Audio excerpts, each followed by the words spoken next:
most things I say, and I know the first one he's going to be furious via the Coward Global Satellite Network from New York City. Host of First Things First. Okay, by the way, two brilliant people in America, myself and Adam Silver, both agree that Zaza shouldn't be fined or suspended. How does that sit with you, knowing that Adam Silver and myself are reasonable, and you're out in loony crazy territory? It doesn't sit with me well at all, because you and Adam Silver are two of my favorite people in the world, and two people that are rarely so clearly on the wrong side of an issue.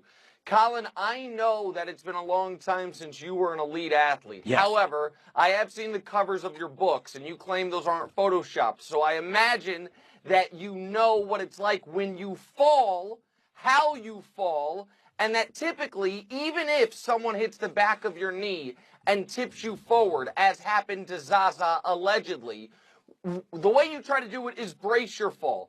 The best way to brace your fall is not to aim your right hand at Russell Westbrook's crotch and your body at his ankles.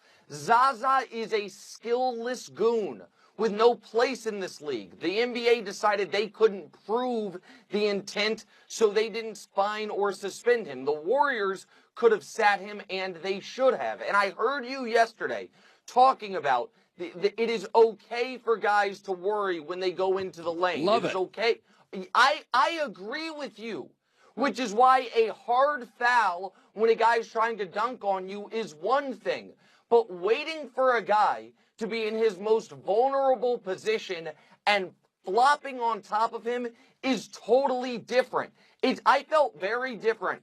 I feel very different about a blindside block during an NFL play than what Gronk did to a prone, defenseless Tre'Davious White on the sideline. Zaza Pachulia has a history of going after MVP candidates at their most vulnerable. Kawhi Leonard on his way down. Russell Westbrook at midcourt last year. Russell Westbrook after the play 2 days ago. That is not an NBA move. That is not a basketball play. There is no place in the league for Zaza Pachulia. And I will say to the Warriors here what I said this morning. You got 2 MVPs. You got 73 wins. You got the greatest shooting backcourt ever. You've got the greatest stretch of regular season success in the history of the sport. Why do you need him? You're light years ahead. Remember, everybody? Joe Lacob, Bob Myers, Steve Kerr. You're smarter than everyone. You're faster than everyone. You're better shooting than everyone. You're better looking than everyone. Why do you need this goon? Why do you need Zaza Pachulia? Because he's 223rd in the NBA in points and you just can't make do without him? It is embarrassing to the league that the marquee franchise employs and encourages the single dirtiest player in the league. Well, the Pistons did that a few times, and I like those guys. All right. You can explain this to me. I believe if you take the ball away from Westbrook and Harden and you look at the guy and the personality, there is a reason that Chris Paul and Harden shouldn't work this well but has been brilliant, and Westbrook with a couple of spot-up shooters should work better and doesn't.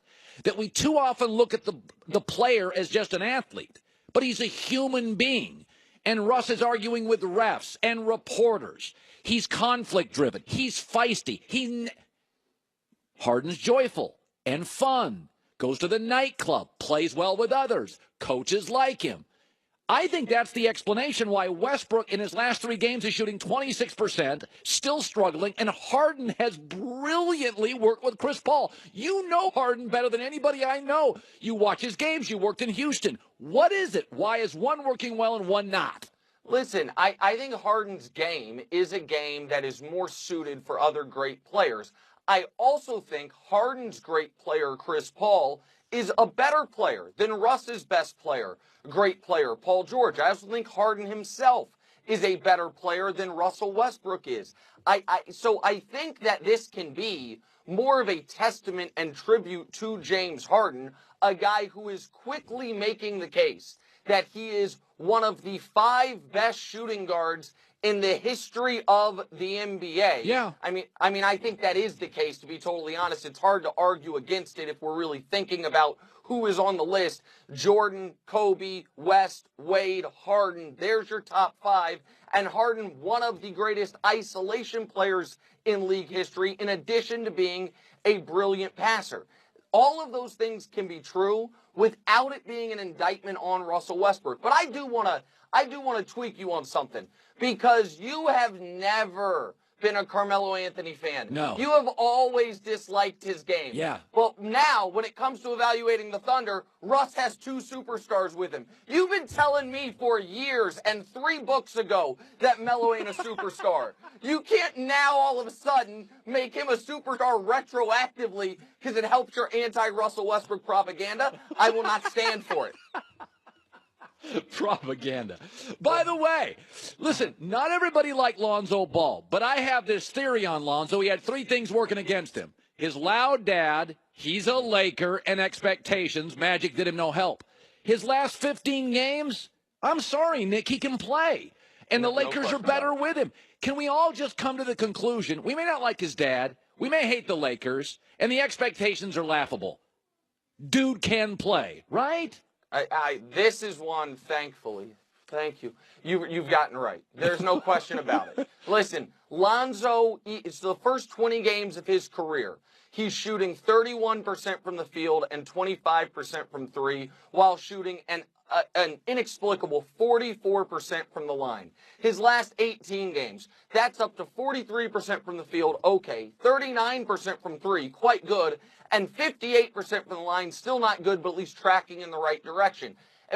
Everyone overreacted to Lonzo Ball. Go look at the year De'Aaron Fox is having, my guy from Houston. Go look at the year Josh Jackson's having, the 4th pick of the draft that the Suns did not want to give up in a trade that could have netted them Kyrie Irving. If we redid the draft, knowing everything we know, Lonzo, instead of going 2nd, goes 3rd or 4th. Like, everyone needed to calm down early on, and everyone needs to recognize he came into the league as a well above average passer and an elite rebounder for his position, and something I didn't see coming, a pretty darn good defender given that he was a rookie. Now that he is an adequate shooter, he will become the player many of us thought he would be. Now, that doesn't mean Magic's going to be right that they're going to hang banners. But by next year, he will be an above-average NBA player. And by year 3 and 4, he's a guy that I imagine will be on the fringe of the All-Star conversation, which is successful. Like, yes, everyone overreacted and overanalyzed Lonzo, and people abandoned his potential way too early. Finally, about a minute left. Would you have signed Blake Bortles to that deal? I would not. Andrew Luck returns, Deshaun Watson returns, and Marcus Mariota finally has a good offensive coordinator. I wouldn't sign it. Would you? No, I wouldn't have signed it, and I wouldn't sign Kirk Cousins for $150 million. Listen, America, you got to look at just recent NFL history. To make the conference championship or the Super Bowl, much less win a Super Bowl, there's 2 paths. One path, Hall of Fame stud quarterback, Aaron Rodgers, Tom Brady, Ben Roethlisberger, Drew Brees. The other is cheap quarterback, amazing 52-man roster. Look at the Final 4 teams this year. Bortles on a rookie deal. Winston Foles went on a rookie deal. And Case Keenum on no money. And then Tom Brady. Where you get what we have no instance of is what the Lions are trying to do with Matt Stafford, what the Jags are now going to try to do with Blake Bortles, what the whomever gets Kirk Cousins going to try to do. Take a mediocre to bad quarterback, slightly above average to bad quarterback, pay him like he's Brady or Rodgers, then you can't put the pieces around him. So no, I wouldn't give the Jags, I wouldn't give Blake Bortles that money. I certainly wouldn't give Kirk Cousins $150 million. You either need to have a top 5 guy or a cheap guy. It's the in-between that screws you. Nick Wright, I don't consider my Westbrook critical thinking propaganda. Oh, it's propaganda. Just like your Los Angeles propaganda. You didn't ask me about the weather today in New York. Maybe you're too choked by the smog you got caught in a police chase this morning.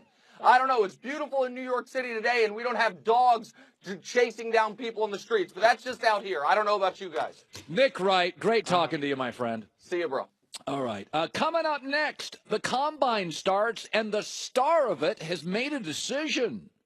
Next, it's The Herd.